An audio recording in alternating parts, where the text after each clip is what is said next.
à ce que le FMI pourrait nous imposer de toutes les manières. Et sur ce point, je veux aussi dire ceci. Oui. Le FMI et le Sénégal ont eu des divergences depuis le début sur le taux de croissance. Le FMI a pensé que le Sénégal avait des ambitions très élevées. Le Sénégal avait maintenu sa position.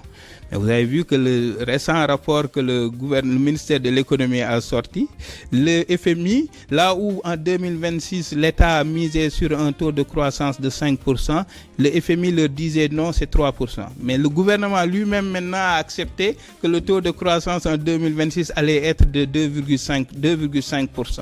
Et maintenant le FMI leur dit non, c'est pas 2,5%, c'est 2,2%. Donc, 2,3 sur 2027. Donc ce que ça veut dire, c'est que l'État s'est aligné d'une manière ou d'une autre sur les prévisions de croissance, même sur les prévisions de recettes fiscales.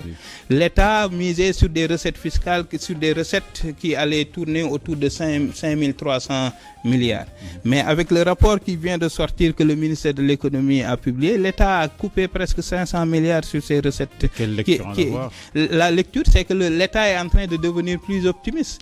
Et l'État est en train de s'aligner sur les prévisions initiales du FMI qui lui disaient que ce n'était pas réaliste de tabler sur autant de taux de croissance pour simplement arriver à un taux de déficit qui réduirait vos besoins de financement. Parce que ce qu'il faut comprendre, le cadrage macroéconomique n'a qu'une finalité.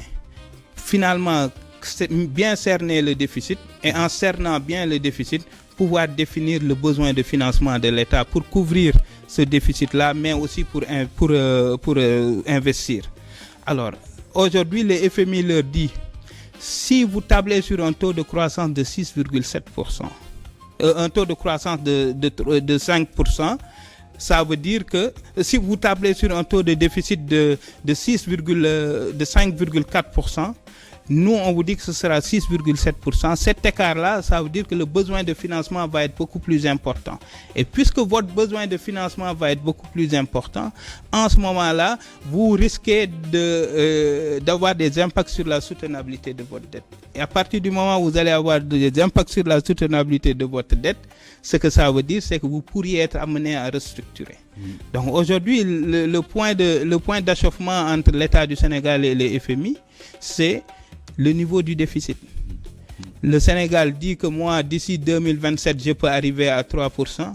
Le FMI lui dit que tu n'y arriveras qu'en 2029. On est encore peut-être loin d'un accord qui pourrait permettre au Sénégal. Il y aura un accord si l'État accepte de s'aligner sur le FMI ou si le FMI accepte de s'aligner sur l'État. Ce qu'on a vu jusqu'ici.